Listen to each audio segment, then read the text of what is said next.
Hello everyone, welcome to my YouTube channel CBSC English. So today our topic is verbs. Verb क्या होती हैं? Normally हम क्या कह सकते हैं? Verb क्या होती हैं जब हम किसी काम को करते हैं? वो काम verb कहलाता है। आइए इसकी definition देख लेते हैं। A verb is a word that tells us what a person or thing does or what a person or thing is.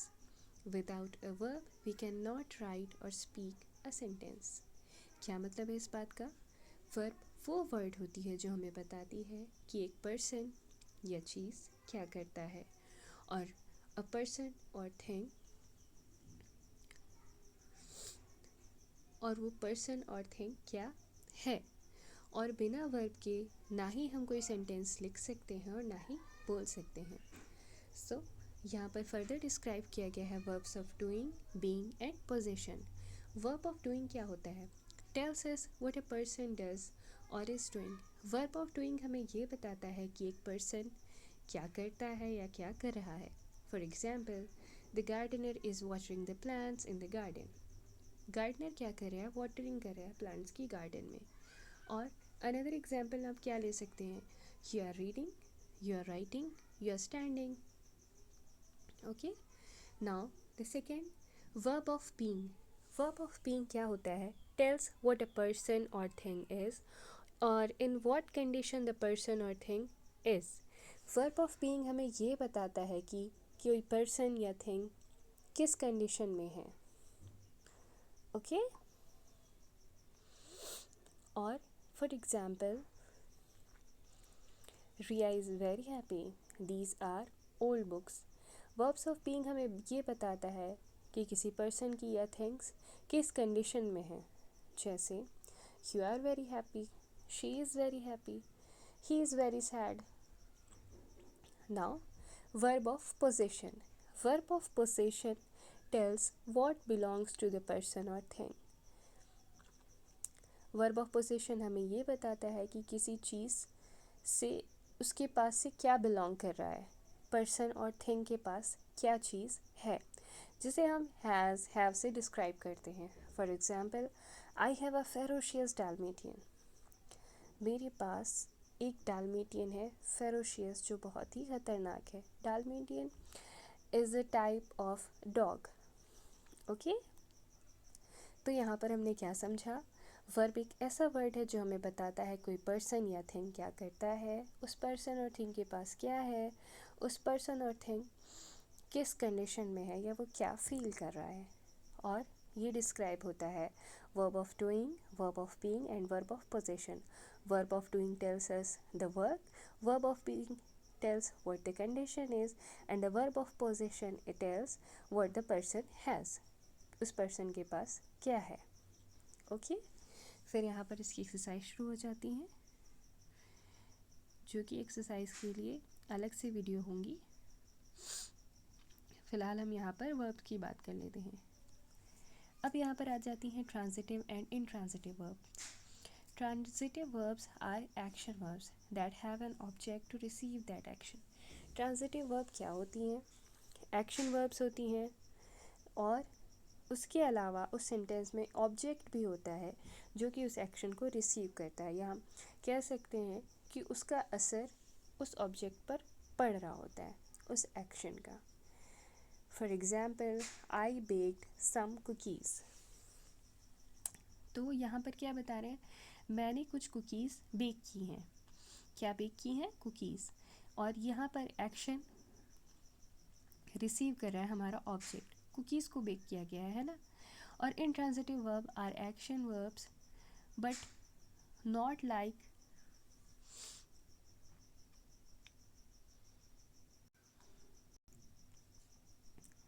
intransitive verbs are action verbs।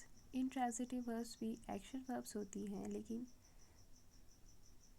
transitive verb की तरह उनके पास कोई भी ऑब्जेक्ट नहीं होता एक्शन रिसीव करने के लिए।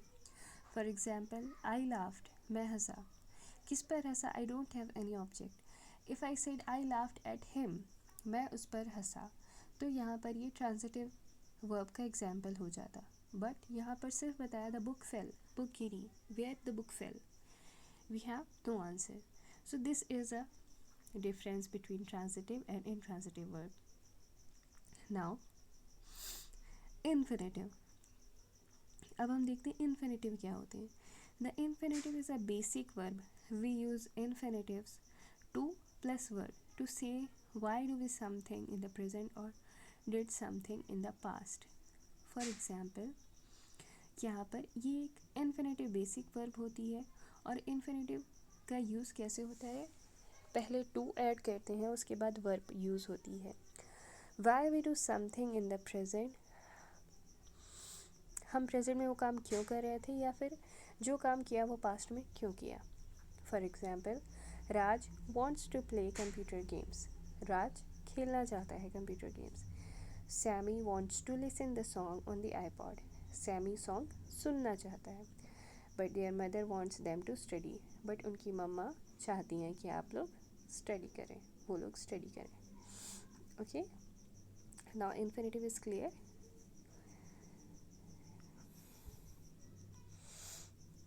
हाँ, द पार्टिसिपल. पार्टिसिपल क्या होते हैं, participle is also form of verb. ये भी एक वर्ब की फॉर्म होती है. Present participle ends with I N G और प्रेजेंट पार्टिसिपल में आईएनजी ऐड होता है. For example, she likes to cook for her family. यहाँ पर ये टू प्लस वर्ब की फर्स्ट फॉर्म है जो कि इन्फिनेटिव है. She likes cooking for her family, यहाँ पर कुकिंग है जो कि आईएनजी से एंड हो रहा है. और ये क्या है, अभी हमने पढ़ा कि present participle ends with I N G, तो ये हमारा प्रेजेंट पार्टिसिपल है. Okay, now the next is gerund. The gerund is the ing form of the word that is used as noun. gerund क्या होती है, यहाँ पर प्रेजेंट पार्टिसिपल जब हम देख रहे हैं तो वहाँ पर भी ing का यूज़ हुआ है. बट gerund में भी ing फॉर्म का यूज़ होता है, लेकिन वो ing form as a noun work करता है. ऊपर पार्टिसिपल में ing फॉर्म जो होती है वो वर्ब की तरह वर्क करती है, बट gerund में वो वर्क करता है नाउन की तरह. और यही डिफरेंस है आईएनजी पार्टिसिपल के आईएनजी फॉर्म में एंड gerund के आईएनजी फॉर्म में. In gerund it works as noun. Okay,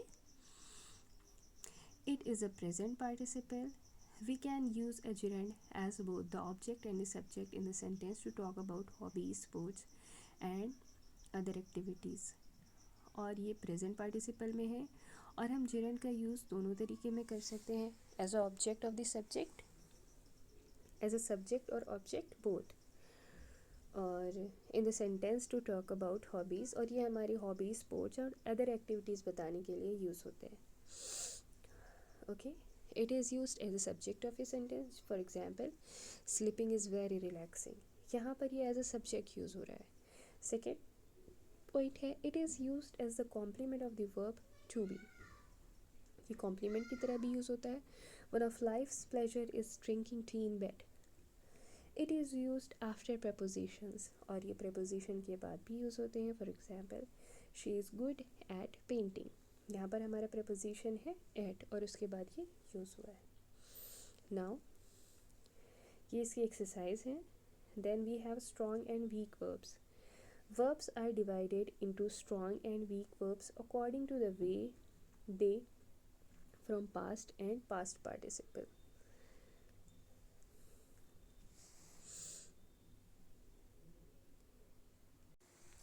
क्या कह रहे हैं यहाँ पर, वर्ब डिवाइडेड होती है स्ट्रॉन्ग एंड वीक वर्ब्स में उनके पास्ट टेंस और पास्ट पार्टिसिपल के अकॉर्डिंगली. ओके, स्ट्रॉन्ग वर्ब्स होती हैं are those which from their past tense by vowel changes in the word without any suffix. Strong verbs वो होती हैं जिनका पास्ट टेंस चेंज होता है, पास्ट टेंस में वॉवेल चेंज हो जाता है विदाउट एडिंग एनी सफिक्स, जिसमें कोई भी सफिक्स ऐड नहीं होता है. For example, go, went, gone. But अगर हम यहाँ पर वीक वर्ब्स की बात करेंगे तो ये past tense and past participle में add by, d, t, e d to the present with or without vowel change in the word. क्या मतलब है यहाँ पर? यहाँ पर हम देखेंगे तो हमारी वर्ब की तीनों फॉर्म ही डिफरेंट होती है स्ट्रॉन्ग वर्ब्स में, बट वीक वर्ब्स की बात करेंगे तो यह हमारी सेकेंड जो कि पास्ट टेंस, सेकेंड फॉर्म जिसको पास्ट टेंस भी बोलते हैं, थर्ड फॉर्म जिसको पास्ट पार्टिसिपल भी बोलते हैं, और ये चेंज होती हैं ED, by adding T. So ये इन दोनों में डिफरेंस है। Love loved loved, think thought thought, buy bought bought, say said said. और यहाँ पर जिसमें ईडी ऐड हो रहा है या नहीं भी हो रहा है तो उसके दोनों फॉर्म सेम है, पास्ट पार्टिसिपल भी और पास्ट भी। Now we have phrasal verb. Phrasal verb क्या होती है? Phrasal verb is a combination of verb plus participle. For example, she is looking after this section of the shop. एक phrasal verb combination होती है verb का plus participle का, और उसका रिजल्ट क्या होता है? एक नया वर्ड बनता है, शी इज़ लुकिंग आफ्टर। यहाँ पर लुकिंग आफ्टर हम प्रेजेंट पार्टिसिपल मान सकते हैं, और इसमें आफ्टर भी ऐड हुआ है जिससे ये एक नई मीनिंग है। वो ढूंढ रही है this section of the shop, या उस सेक्शन में देख रही है। I have decided to give up non vegetarian food. यहाँ पर इन्फिनेटिव की तरह टू प्लस गिव एंड दोनों ही अपने अलग मीनिंग है, बट यहाँ पर फ्रेजल वर्ब जो कि बन रही है गिव अप मीन्स किसी चीज़ को छोड़ देना। What will you do if he finds out, तुम क्या करोगे अगर उसने ये ढूंढ लिया या पता कर लिया। सो यहाँ पर आपका चैप्टर कंप्लीट होता है। एंड अब हम इसके बाद